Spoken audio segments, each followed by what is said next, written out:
Hello and good day, everyone. Welcome to the e-content channel of the Department of English, Yadava College, Madurai. Today, we are going to deal with one of the evergreen classics of American literature, Edith Wharton's The House of Mirth.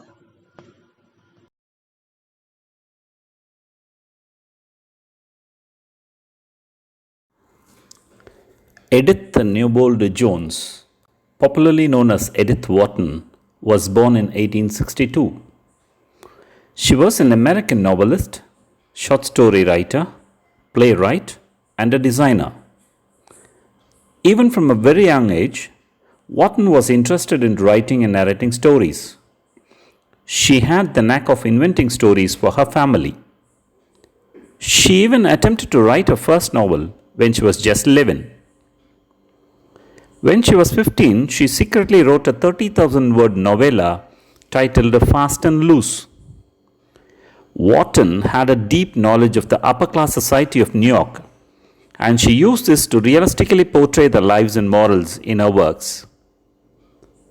In 1921, she became the first woman to win the Pulitzer Prize for Literature for her novel The Age of Innocence, which was published in 1920. She spoke fluent French, Italian, and German, and many of her books were published in both French and English. She was inducted into the National Women's Hall of Fame in 1996. She was also nominated for the Nobel Prize in Literature in 1927, 1928, and 1930. To her credit, she has 17 novels, 3 poetry collections, 17 short story collections, and 11 non-fiction. And one of her most famous works is The House of Mirth.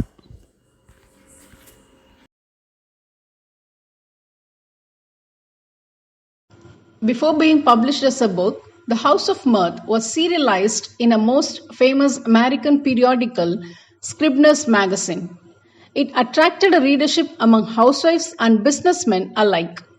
Charles Scribner wrote Wharton that the novel had shown the most rapid sale of any book ever published by Scribner. By the end of the year, the sales had reached 140,000 copies. The commercial and critical success of The House of Mirth reassured Wharton's reputation as a major novelist. She responded her experience as, "It was good to be turned from a drifting amateur into a professional, but that was nothing compared to the effect on my imagination of systematic daily effort." Published when she was 43, The House of Mirth became a bestseller and made her famous.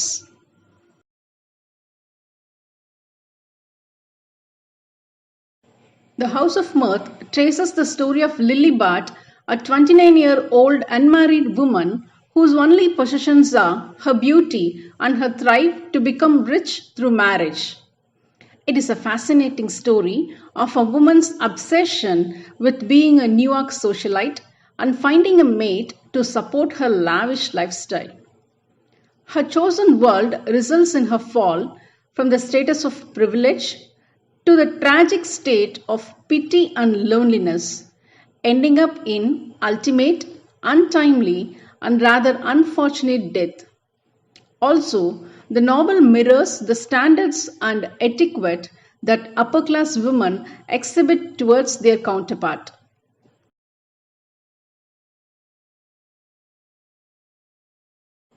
Are you now thrilled to get deep into the novel, my dear friends? Without much waiting, we will get into the list of major characters. Lily Bart, the protagonist, is a beautiful young woman in search of a rich husband who will provide her status and money and an entry into the upper class social circle of New York. Lawrence Sheldon is Lily's suitor. He is a young lawyer and an honest friend of Lily, always ready to help her. Throughout the novel, we see both of them suppress their love for each other due to the aspirations of Lily. Next comes Gus and Judy Turner. They are the owners of Bellomont Estate, a socialite couple who always spend huge money for house parties. By the way, do you have any idea what a house party is? As you guess aptly, a house party is a type of party where medium to large groups of people gather at the residence of party's host. The Trenners host numerous parties in the novel.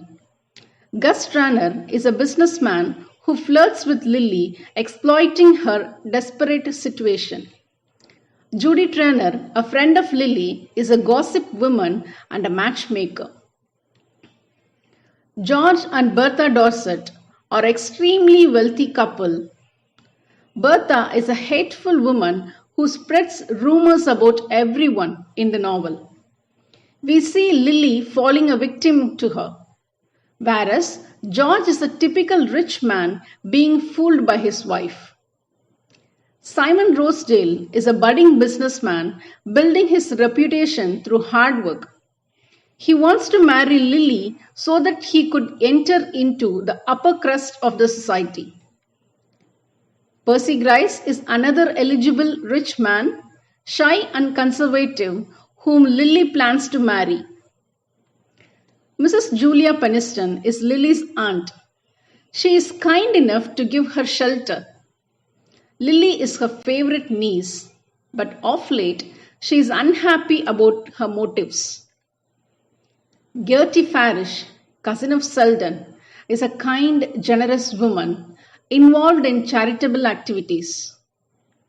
Carrie Fisher, a divorcee, lives upon the money of other people. She bridges the gap in the society by introducing the newcomers to the upper class parties. Grace and Jack Stepney are Lily's cousins and successors of Peniston's property. Ned Silverton is a spoilt young man, a spendthrift and a gambler. He spends his money and attention towards married women like Mrs. Fisher, Mrs. Dorset, and finally Mrs. Hatch. His addiction consumes not only his property but also his sister's properties.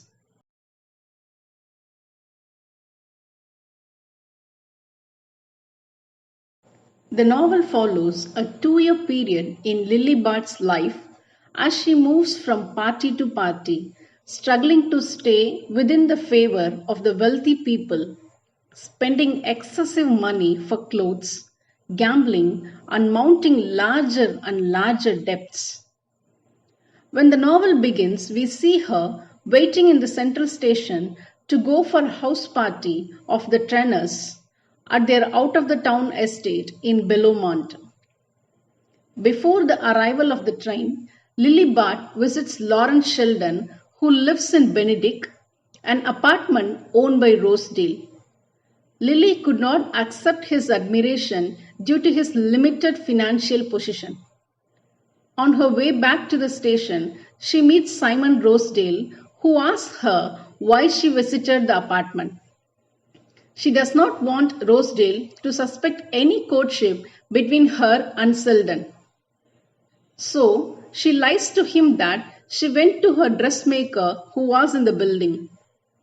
But Rosedale knows the truth about the affection between Selden and Lily. In the train, she wishes that she should have told him the truth that she went there to meet her friend, because Rosedale knows there is no dressmaker in that apartment. On the train, she meets Percy Grice, and Lily invents opportunities to mingle and establish relationship with him. He is a well-mannered young man, interested in collecting books, and a person wealthier than Selden. At this juncture, an obnoxious gossip woman, Bertha Dorset, also enters the train. She is already jealous of Lily, who is in the constant love of Selden, whose attention she wants to attract. All characters weigh up to Belmont. At Bellomont, where Judy throws extravagant parties, Lily meets many higher order people of New York. They gamble bridge game, a tricky card game played with the opponents for money. Lily also gambles for a while until she had lost her dollars. Becoming penniless, Lily remembers her mother who taught her how to manage her financial resources. She has only a very vague memory of her father who was financially ruined. After the death of her parents, her aunt, Mrs. Peniston, takes her to New Jersey. Her early life has made Lily despise lack of money. So, she borrows money and pretends to be rich. She spends that night in Belmont to help Judy for the sake of social standing. They gossip a lot, and during the conversation, Lily conveys her wish to marry Percy Grice for his money. To earn his admiration, she engages for an evening walk with him. Meanwhile, Sheldon also arrives in Belmont to meet Lily. Judy, who thinks that he has come to meet her, is disappointed with the continued admiration of Lily.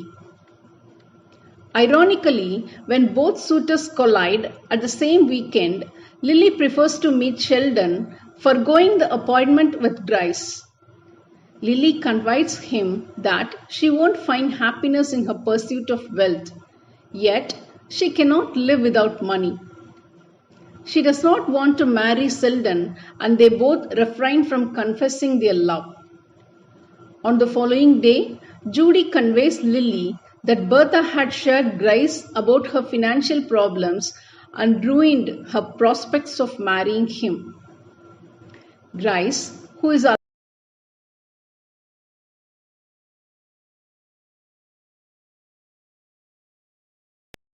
Lily had been gambling and losing money in Belmont. Her debts were increasing because of her lavish expenditure. Now she has to go back to her aunt. Before leaving, she goes to the train station to pick up Gus Tranner, who returns to Belmont after a business trip. She wants to try her luck in Wall Street business, that is, stock market investment, with the help of Gus. During their way back home, Lily asks him to invest in stock market and appeals for some financial help for her investment. He is also ready to give her because he was sexually inclined towards her. When she conveys him her plan to marry Grice, Gus Tranner did not approve of it.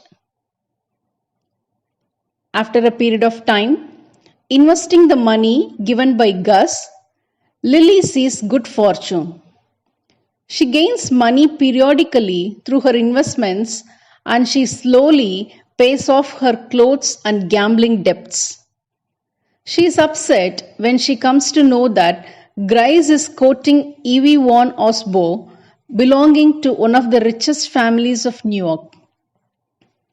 Afterwards, she desists from going to Belmont and stays back with her aunt. She decides not to go there for some time.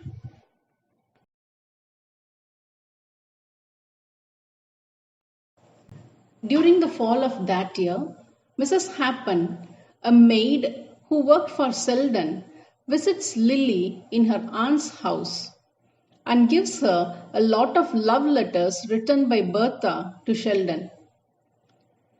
Lily decides to destroy those letters so as to save Sheldon from embarrassment.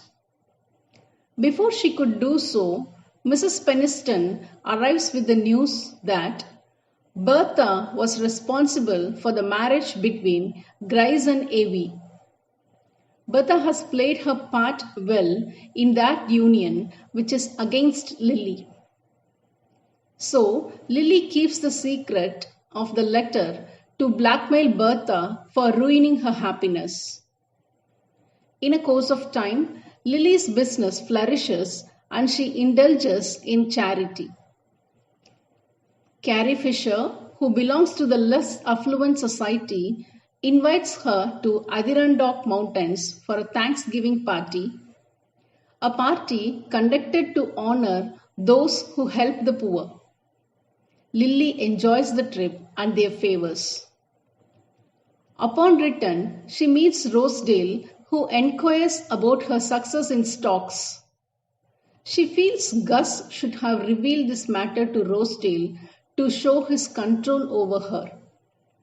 She also feels that Gus is furious at her for not spending time with him.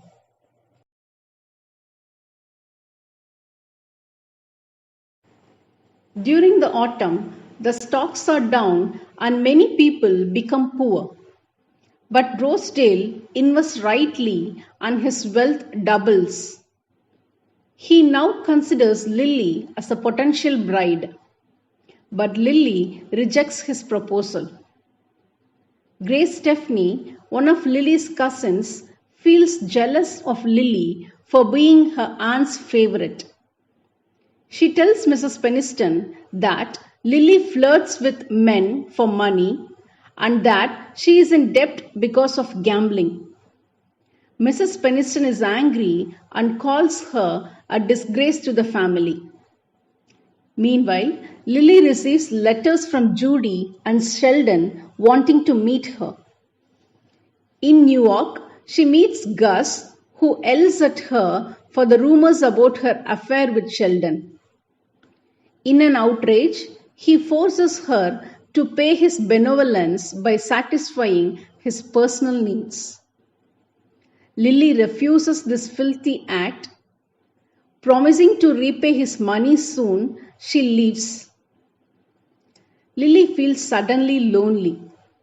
She now realizes the true attitude of the rich, who always wants her to be their slave and who do not consider her their own.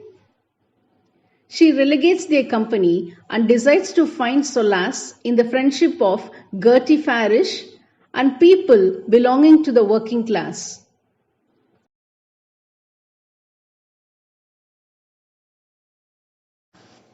Book 2 begins in Europe. Sheldon, who is disappointed with Lily's business dealing with Gus, joins Carrie Fisher to a trip to Monte Carlo, a southern part of the Alps mountain in a border between France and Italy. Meanwhile, Lily receives an invitation from the Dorsets for a voyage to France. Lily, who is upset with her aunt's anger and Trenor's call for money, forgets everything and accepts the invitation of the Dorsets and Ned Silverton. There, in the cruise, she renews her old acquaintance with her European friends, including the Crown Princess of Macedonia and Lord Hubert. Everyone admires her and she is seen at her best. Both the cruisers meet in a harbour and Sheldon has to once again confront Lily in spite of his efforts to avoid her. There also, controversy chases Lily. Bertha has brought in Lily to occupy the attention of her husband so that she could continue her relationship with Ned Silverton. To prove her a clean slate, she spreads a rumor that Lily and George are having an affair. During the dinner with the Duchess, Sheldon tells Lily of her wicked plan and asks her to leave the yacht so that people don't talk ill of her. Before Lily could take any decision, Bertha disgraces her publicly and announces that Lily would be leaving the boat. In that moment of disgrace, Lily could have revealed the secret of Bertha's love letters. But she returned mouth shut because she does not want to ruin their family and also Sheldon's reputation.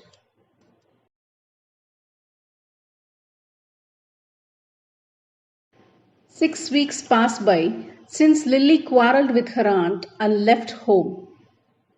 Mrs. Peniston suddenly passes away. In her will, she bequeaths her property to Jack and Grace and only $10,000 for Lily. People believe that Mrs. Peniston was unhappy about the debts and scandals regarding Lily and Dorset.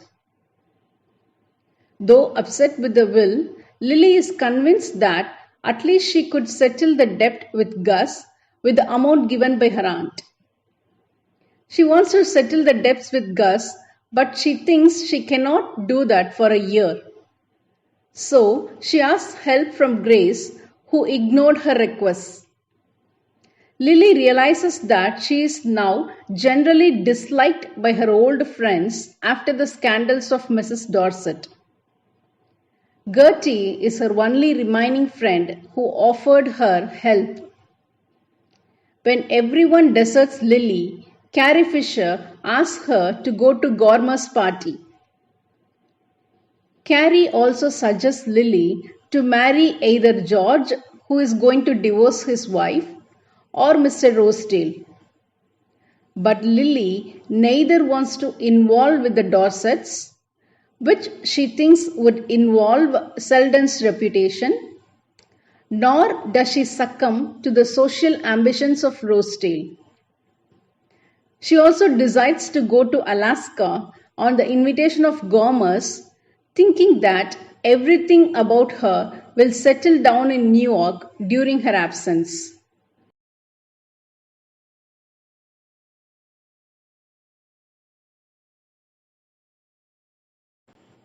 Carrie Fisher, Gertie Farish, and Sheldon are all intent on helping Lily as much as possible in her current state.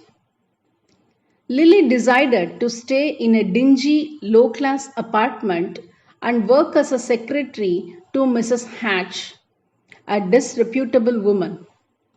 When Sheldon warns her not to acquaint with that woman, Lily refuses, saying that she deliberately needs money for her livelihood and she does not want to live in others' money after her aunt. But when she is involved in Mrs. Hatch's affair with Osborne, she resigns this job and finds another job with a milliner. She is not skilled in that job, yet she has to undergo troubles settling there. Lily is a totally transformed woman now who refuses others' money and teaches herself a moral. To forget her past and adjust to the present, she is introduced to the use of chloral hydrate as a remedy for malaise. Malaise is a general feeling of illness, discomfort, and sleeplessness. Chloral hydrate is a drug used to get sleep, but overdosage of it would lead to coma and respiratory depression. Due to lack of hard work and dependence on drug, she is dismissed from that milliner shop also. Now Lily's life is in tatters. She is considered as a misfit for any labor. She goes to Sheldon's house with a bunch of letters written by Bertha. There, she apologizes him for causing him pain in love and lets out her emotions. She also confesses that of all the empty pleasures that she sought in status, it is his continued affection that gave her strength and happiness so far. She thanked him for having been with her during all the troubles. Saying so, she drops the letters in the fire and leaves in an emotional moment.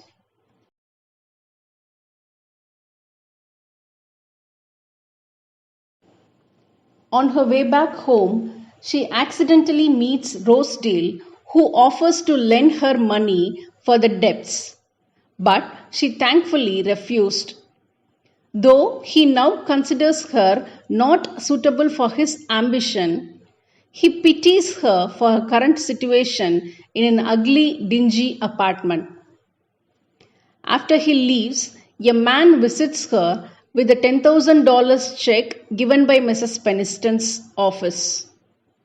Since it has been a year, Mrs. Peniston died, Lily received her part and was relieved to find her source to pay off her debts. Feverishly, she writes many checks to clear off her debts. She realizes that she had paid off all her dues and that she is left with no money now. Extraordinarily tired from lack of sleep, Lily takes out her sleeping medicine to help her doze off. Unfortunately, she takes a heavy dose, does not wake up from sleep, and dies as a free soul. Not knowing this, Sheldon decides to convey his love to Lily the next day. He feels sure that though Lily's priority is money, she declines from numerous proposals of marriage from many rich men like Rosedale, George, and others. She had always wanted to be on her own, so her love for him is unexpressed. He considers this as the right time to propose because Lily is now an expert in life's lesson. When he reaches her house in the morning, he finds Gertie Farish sitting near Lily's body.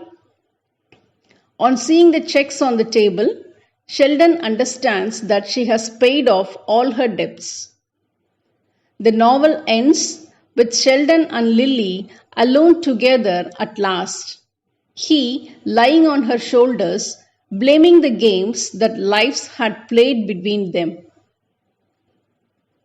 So, dear friends, now we have come to the end of our summary session. Now we will move on to the important topics related to the novel.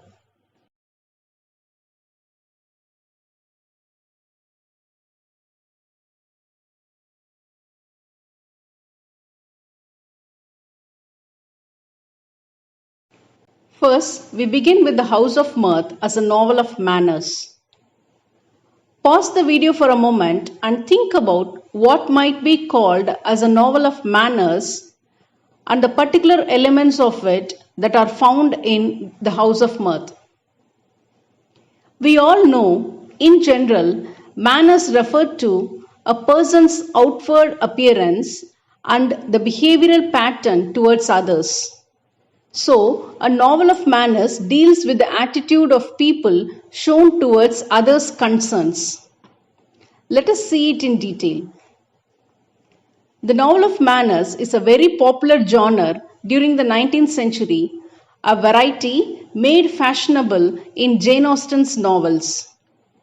It is a British form that tells about official social classes. Wharton's biography shows that though belonging to one of the most influential families of America, she had rejected the standards of fashion and etiquette that were expected of young girls at that time, intended to allow women to marry well and to display them at balls and parties. She considered these fashions superficial and oppressive. In this novel, Edith Wharton has exposed the social circle of the upper-class New York snobs. The people lack social expectation of good manners and friendliness, but expose their luxury through balls, house parties, travels, costumes. No one benefit of their money. Could you not see that their gestures of hospitality are superficial? People like Judy and Bertha gossip about other men and women, whereas Gus and Ned find vulnerable women for their prey. With the rich like Bertha and Gus, committing adultery is not an issue until they are expected and wanted for money. But poor Lily, who willingly made a prisoner of the system, is manipulated for all their gossips and pretentiousness.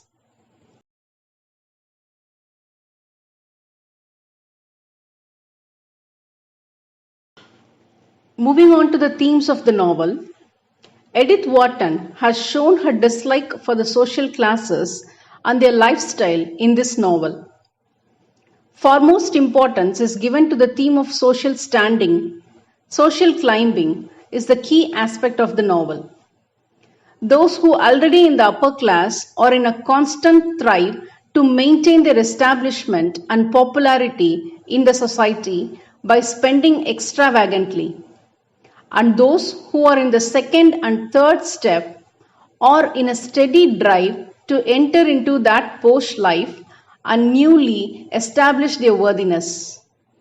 The Trenners and the Dorsets decide the fate of those like Lily, Fisher, Ned Rosedale, who are under their spell, and others especially motivated by the ascent or caught in the business of getting rich. Gossip and scandalous behavior of the characters bring disaster in the economic, social, and emotional well-being of Lily. She has lost her opportunity of getting married to Grice and the trust of her aunt due to the scandals of Bertha Dorset. Money and luxury are also main themes that the society that Wharton mirrors is built on money. It gives them power, and with that power, they destroy human relationships. It is for this power and luxury that the protagonist craved for. Gambling is another theme which has led many families to go astray. Lily's father is said to have bankrupt due to his addiction to drinking and gambling.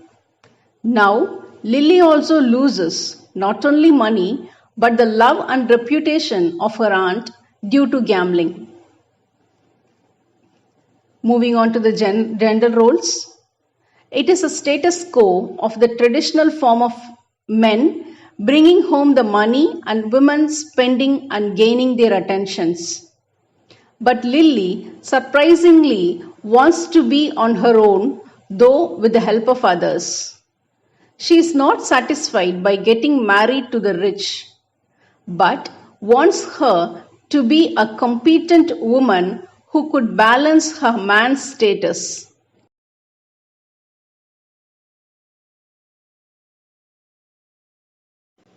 The novel is full of rich, vibrant, and variety of characters from all the sections of society. Right from Lily Bart, who is desperate for the favor of the wealthy and shows her vulnerability as food for scandals, ultimately ruining her life.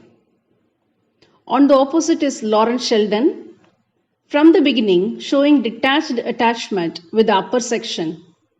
He is an honest lawyer, meticulously climbing the ladder of success.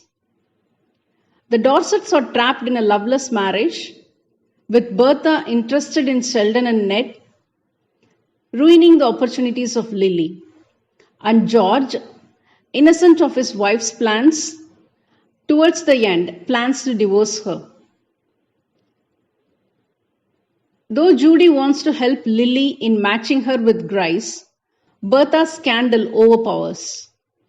Gus is a rich man, invests money for Lily on personal motives. He wants to exploit Lily by giving her money.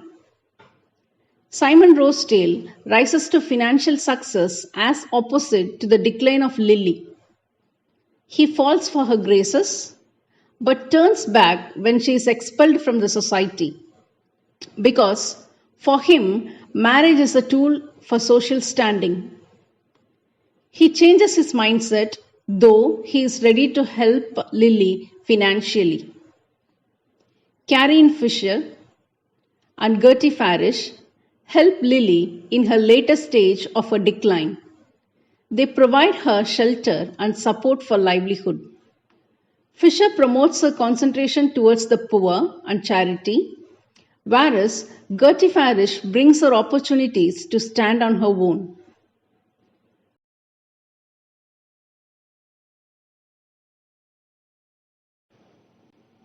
So friends, we have come to the end of our session, relishing a true classic. Hope you benefit from the video and listening to the masterpiece of Wharton.